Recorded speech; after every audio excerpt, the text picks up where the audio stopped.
I'm Jen Taylor Skinner, and this is the Electorette.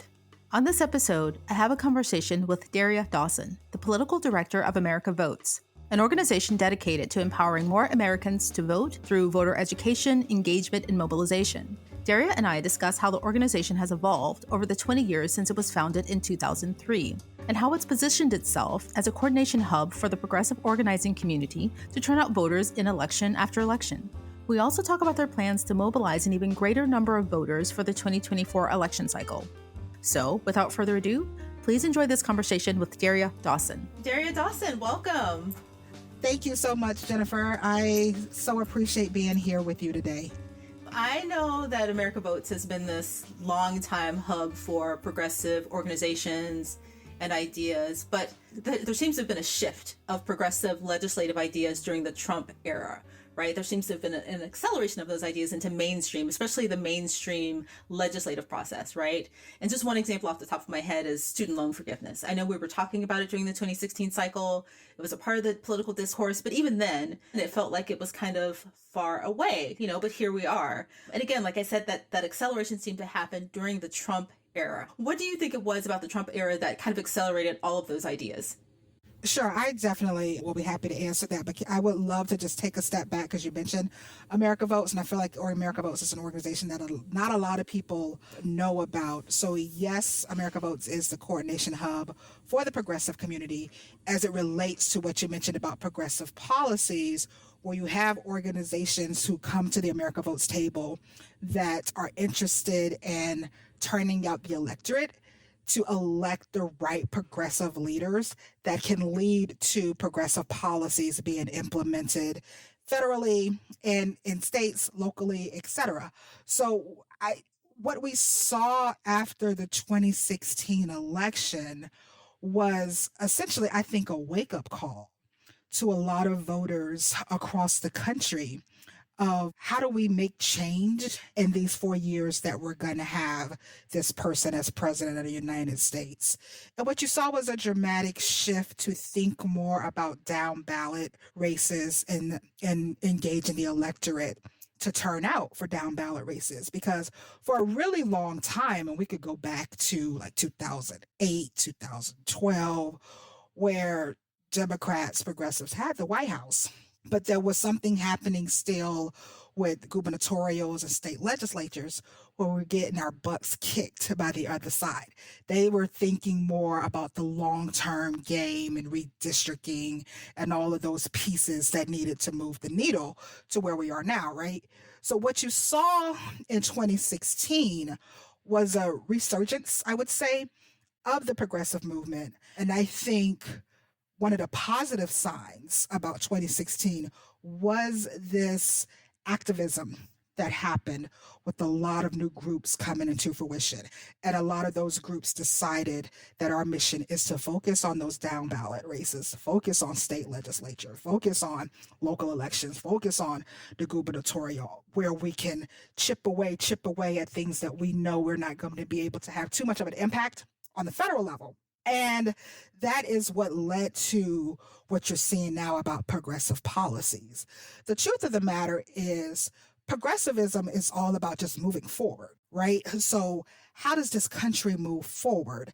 And America Votes position itself to really be the center of engaging those constituencies, those voters in the electoral process as one piece of the puzzle in that toolbox, because democracy is a process.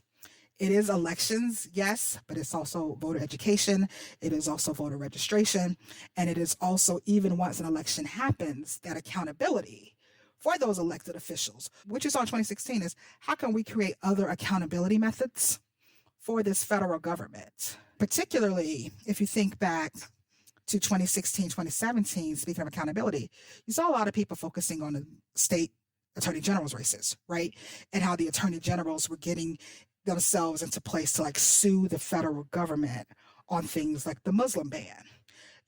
Those are things that happened because of focusing on other levels of the ballot to have that check on the federal administration. So to answer your question, I think the 2016 was kind of an opportunity to get engaged. It definitely woke people up to think more long term about democracy and its process. Right. You said something a couple of times. It kind of woke people up, right? And I was talking about this to somebody the other day, that the conservative side, they were already kind of awakened to take advantage of those holes in our processes. I think one thing that may have happened, especially with those down ballot races, it drove us to dig deeper into how they got there, right? And one of the things that we discovered is that they were focusing on these down ballot races all along. And we woke up to that rather late. And I think that realizing that and then pushing people in those positions, into those legislative positions, in some ways, it kind of pushed the policy forward.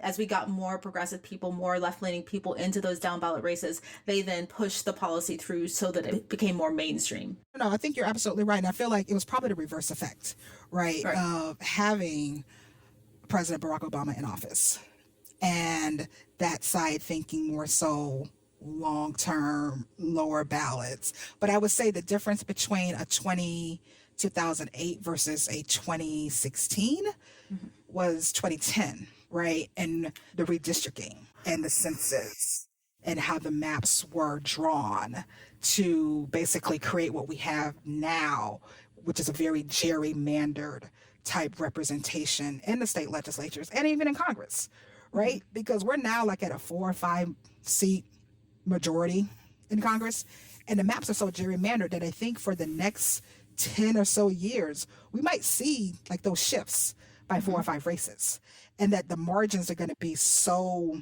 tight in those gerrymandered seats that things like, and I'm about to take you to another thing you and I discussed, of election administration coming into play for how voting happens and voter suppression happens to chip away at those margins so that, you know, people either stay home and get frustrated, or people challenge the votes of those key constituencies that are going to be able to flip those very, very narrow races. Yeah, yeah. I'm curious as to what you think, or why you think, rather, some ideas, some progressive ideas caught on and others didn't, right? For instance, you know, I think that we could argue that we saw an expansion of the social safety net in the past 4 years. You know, the child tax credit, which I know that's been rolled back or expired, but that was a good thing. Like, if it had lasted, that would have been a good thing. And we could argue that that's very progressive, right? The American Rescue Plan, there was a boost in food assistance, and again, very progressive, right? But other things didn't happen, like police reform, right? That did not happen. So why do you think ideas like that have not caught on more broadly, and we're not really talking about them seriously? I appreciate that question, Jennifer. And I think one thing we have to think about when we mention this transition between like 2020 and 2022 and where we are now is that a once in a lifetime pandemic took place. And it forced this country to really think through its social policies, particularly when it came to things such as paid sick leave and childcare and taking care of your children because schools aren't open, and how do I go to work if my child is home. It pushed the envelope probably sooner rather than later to reckon with the lack of care policies in this country. So I'm not sure we could sit into the what if type situation. And yes, we know like in 2020, we were dealing with the pandemic, and we all saw the video of George Floyd, and that was a reckoning, right? For us to deal with, you know, the systemic issues of this country and how it affects how we write those policies and live and breathe those policies. But I do think that people address, and when I say people, I will also say elected officials, they address the issue that's right in front of them. And I think there was an urgency of the care issues that we're still seeing to this day, right? Particularly when it comes to like service employees and service workers and home care workers, healthcare workers, that pandemic kind of forced us progressives to like really think through what those policies look like.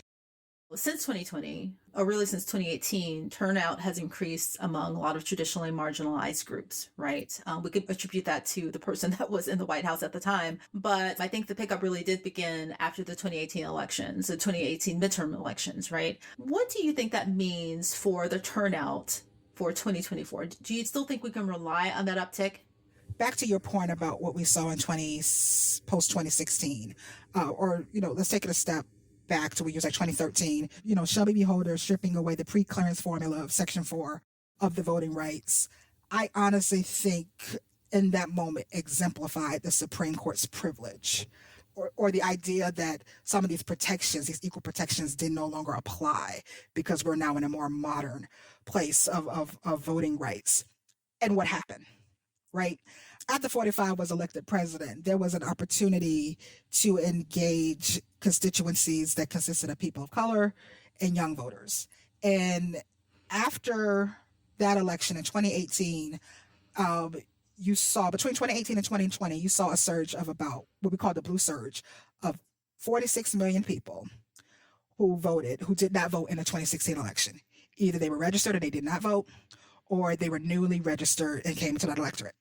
That blue surge of voters, 46 million people, more than half of those voters were young, between 18 and 34. Half of them were people of color, and more than 50% of the blue surge were women, right? So you had this urgency, like we talked about earlier, of this, president being in office, and what do we do? How do we get more engaged in a process that is up and down the ticket? I do think that this all happened despite of Shelby v. Holder, because there's also a piece of mobilization and turnout that is called education. And it is educating those voters, those key constituencies, those core constituencies that have more at stake, right? That aren't as privileged as those that are on the Supreme Court who make these decisions, of knowing that if they're coming for my rights, the rights of Black Americans when it comes to voting rights, the rights of the LGBTQI community, the rights of women, right? Then who's next? So there was, again, urgency. I hate using that term, but I think it was an urgency of education, of learning the process, and knowing that it takes all of the facets, not just voting, not just protesting. Yes, those are important, but there's also the education. There's also the accountability pieces of the process. I'm curious, can you talk about some of your partners? I'm curious as to who some of your partners are, because that's a lot of people to get to. I could give you a little bit of a history. America Votes was founded in 2003. Ironically, we are celebrating our 20-year anniversary right now. And the purpose of America Votes was to have a center coordination hub for groups in the progressive community to engage, work together, and actually coordinate to what it was that they were engaging with. Like once upon a time, you could have all of these groups just talking to all the same people. And it was really an opportunity to think through of how do we not reduplicate efforts, and how do we also not reduplicate resources, right? So in the 20 years, our founders were the groups like Emily's List and Planned Parenthood and the labor unions, AFL-CIO, SEIU, who are still partners at our table to this day. But we've also grown to include, and NAACP, I should mention, was also a founding partner. But we've also grown to include organizations like LCV, the Conservation Group, the League of Conservation Voters, Black PAC, and SOMOS, and newer groups on the horizon like Indivisible and House Majority PAC, Senate Majority PAC, DLCC. Like I could go on and on. Black Voters Matter. Like I could go on and on and on about Polar Latinx, like groups who are at our table. But the thing that it makes America Vote so unique, and I'm just naming just a handful of organizations at the coalition. We have about 400 partners across the country in our state network working on the ground. What makes us so unique is that we're able to build a infrastructure that stays in key states year in and year out, whether or not it's an election year, whether or not it's a legislative session, but just that permanent infrastructure in those states that will allow for partners to still do what they need to do, like lobbying and power building, and in some cases like protesting. But we are that center hub that really keeps the focus on how do we plan for the next election? What are those pieces that we need? Who are those constituencies that we need to engage?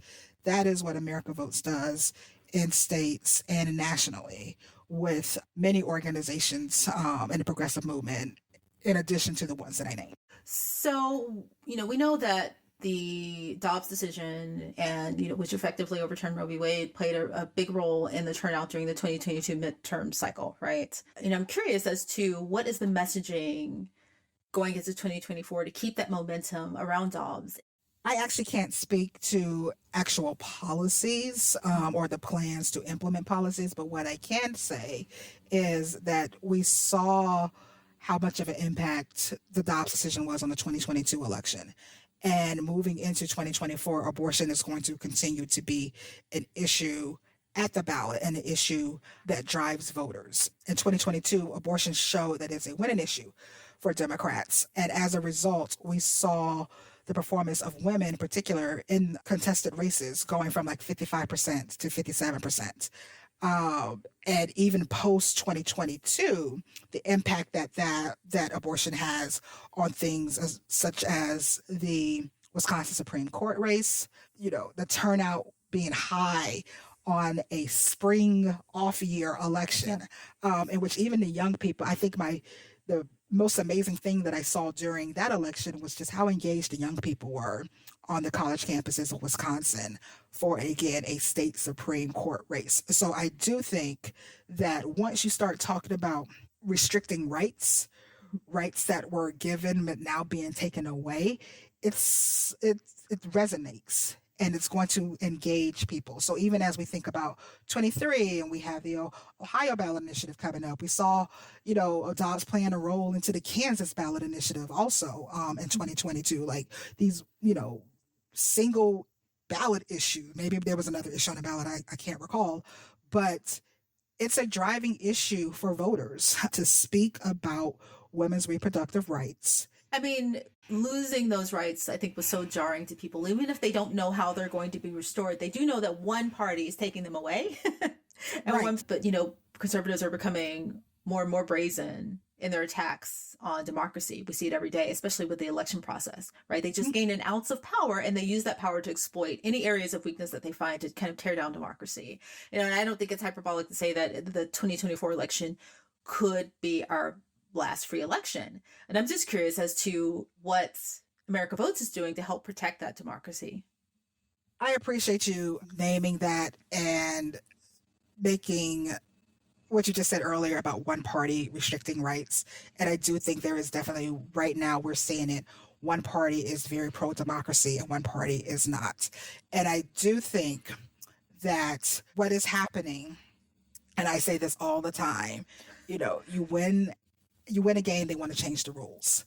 And we're seeing in real time that when people in this country have a voice and a choice in who they want to have as their representative, whether it's a top of the ticket or even dog catcher, that is the people's choice, right? The majority wins. We have the Electoral College, but it's another conversation. But the majority wins when it comes to an election, right? Even in those states, the majority wins those electoral votes, right? Right. So what we're seeing is all of these restrictions being placed to prevent someone who looks like me the opportunity to vote.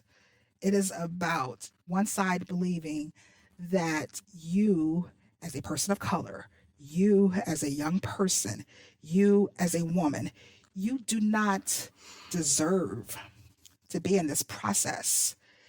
And that is anti-democracy. Each state has a set of election administration laws that basically determines how an election is processed within that state. And what you're seeing right now is states that have Republican legislatures passing laws in both of their chambers to restrict those voting rights. It could be something as simple as taking precincts away off college campuses. We're no longer allowing early voting on Sundays. Black people know what that means, right? Yep. Changing the hours where, yes, we have early voting opportunities, but we're only going to have it from 9 a.m. to 5 p.m., which is when people actually are working. Most people are working. So it's these little changes that are just chipping away at opportunities. And when you're chipping away at opportunities and you're forcing people to stand in line for hours and hours and hours, hoping frustration sets in, That is voter suppression. So I am of the place of where you tell someone they can't do anything, they're going to do it. Like, oh, you're telling me that stove is hot, but I'm going to touch it anyway. What you're saying is a defiance of people educating themselves. And yes, a lot of the groups that we work with are doing that. Thank you so much, America Votes Coalition, doing that in education, teaching them about, okay, the laws have changed in your state.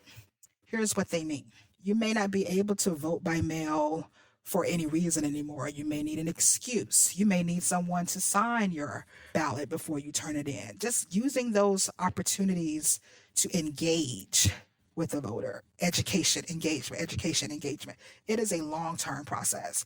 And we should never, as a movement, think that one election changes anything. It is a process, day in, day out, off year, on year, odd year, even year, of protecting democracy. Yeah.